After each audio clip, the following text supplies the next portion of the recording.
Hey friends, if your printers have disappeared from the device manager, then please watch this video. I will guide you through the resolutions. Now, before we even go to the device manager, right click on the start button and select settings. Now go to Bluetooth and devices and printers and scanners. Make sure that the printer that we are talking about is connected. If not, restart that printer. After that, search for device manager and open device manager.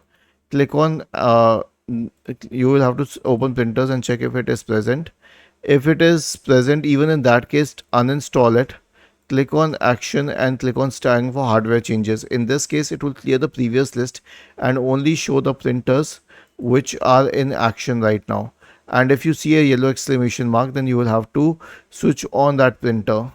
Then I would suggest you to reinstall the printer drivers from the manufacturer's website.